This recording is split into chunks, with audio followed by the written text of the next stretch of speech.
All right, in this video, we're going to be factoring special cases. So we're going to start by remembering special binomial multiplication. This is a review topic from our last chapter. So I have a x plus 5 times x minus 5. So to do that, I'm going to create my 2 by 2 box. X plus 5 across the top, x minus 5 down the side. And then I'm going to do my lattice multiplication here. X times x is x squared. X times 5 is 5x. Negative 5 times x is negative 5x. And negative 5 times 5 is negative 25. And then just like we talked about last chapter, we noticed that when we are doing our boxes here that these diagonal terms will be like terms. So we're going to combine those. So I have x squared, 5x minus 5x would be 0, and then minus 25. So I'll do one more here. I'll do number 3, just a review from last chapter. Again, it's a multiplication of a binomial times a binomial. 2x plus 6 and 2x minus 6. 2x times 2x is 4x squared. 2x times 6 is 12x. Negative 12x, and then negative 36. Again, I see that my diagonal there are like terms, and they actually simplify to be 0. So I'm left with this as my answer there. So that's what we did last chapter. We did binomial multiplication. And so now in these examples, we're going to kind of work backwards. We're going to start with things that are quadratic binomials, and we're going to work backwards to figure out what are those two factors. So this is what's called factoring the difference of two perfect squares. Difference means subtraction. So it's very important that we have a subtraction sign in our problem. And then difference of two perfect squares meaning like 2 squared, 3 squared, 4 squared, 5 squared. So like 4, 9, 16, 25, and so on. So you are able to do these problems with a box method, but just for this video, I'm going to go ahead and do it kind of, I guess in a way that would be considered maybe a shortcut. So first thing I want to do, as I always do when I factor, is look for a GCF. There is no GCF between these two terms other than 1. So there's no GCF here. Then I notice that it has only 2 terms. Typically when we're doing our box method for factoring, we want something that is a quadratic trinomial, meaning that it has 3 terms. Since this only has 2 terms, I'm going to see if I can do something besides box. So again, I check for GCF. There is not one. I notice it has 2 terms, so I can maybe skip doing the box. And then the third thing I want to check for is that subtraction sign, because again, this is called a difference of 2 squares. So we're looking for a subtraction sign. So it does have 2 terms and it does have a subtraction sign. If all of those characteristics are present, then I'm going to look to see if I can take the square root of each term.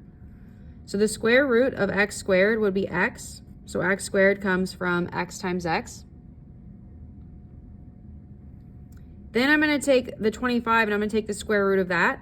The square root of 25 would be 5, but this is multiplying to be a negative 25, so I'm going to write that as 5 times negative 5. 5 times negative 5 would give me that negative 25 there. And then I'm going to have my 2 factors.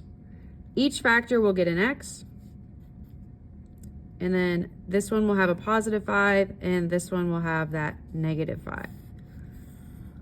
And you can see that this number 5 example that we just did is the opposite of number 1 that we did last chapter. So last chapter we started with the binomials and we multiplied them to get this as the answer. Now we are starting with that answer and we're working backwards to figure out what were the 2 binomials that created that. Okay, I'll just do a few more examples here. Number 6 is very similar to number 5, but they're just in a different order. 25, the square root of that would be 5, so 5 times 5. The square root of x squared is x, but since this is multiplying to be a negative x squared, I'm going to say x times negative x. And this one we put on here specifically because it looks very similar to number 5, but you want to make sure that when you're doing your factors, you write them in the correct order. Because the 5s are coming first here, they need to go first in my factors. I have a positive x, and then I have a negative x. Okay, number 7, I'm looking for a GCF. There is not one. It is 2 terms. There is a subtraction sign. So then I'm going to look to see if I can take the square root. The square root of x squared would be x times x.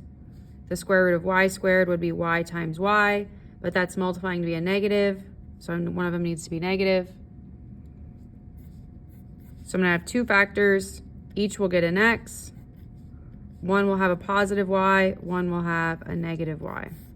So you can see there's a pattern kind of happening here in all of these examples. They'll look very, very similar to each other, but one will be addition and one will be subtraction. Okay, number 8. First thing I do is look for a GCF. There is not a GCF here in this problem. Second thing I notice is that it has two terms. Third thing I want to check to see is, does it have a subtraction sign? This one does not have a subtraction sign. So if it is two terms, no GCF and no subtraction sign, that means you cannot factor it further. This is not factorable, or in other words, it is prime. Okay, that means you cannot factor that problem. We would have to have a subtraction sign there to be able to factor it. Moving on to number 9, I'm again looking for a GCF. There is no GCF here between these two terms. It is two terms. There is a subtraction sign, so I'm going to look to take the square root. The square root of 49a squared would be 7a. So 49a squared comes from 7a times 7a. The square root of 100b squared is not 50b. That's a very common mistake there. People will split the 100 in half and put 50 and 50. Remember, we are multiplying, so that would be 10b times 10b. That will give you the 100b squared. We're multiplying to be a negative 100b squared, so one of those has to be negative. So each term will have a 7a, one will have a positive 10b, and one will have a negative 10b.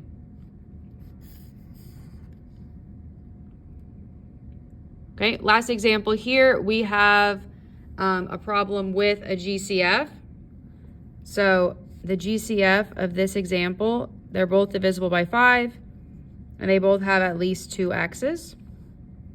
Remember, when you're looking for GCF of your variable, you're looking for the smallest exponent. So now I'm going to factor that out. Factoring means to divide. So 5 divided by 5 would be 1. X to the 4th divided by x squared would be x squared. Negative 5 divided by 5 is negative 1. X squared divided by x squared would be nothing, so I'm left with this. And then I want to look at what is left in the parentheses. And I'm going to look to see if I can factor that further. There are two terms. There is a subtraction sign, so I'm going to look to see if I can take the square root of those. X squared is x times x. The square root of 1 is 1, so 1 times 1, but we're multiplying to negative 1, so one of them will be negative.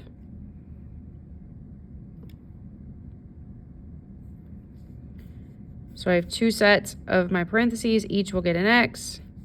This is a positive 1. This is a negative 1.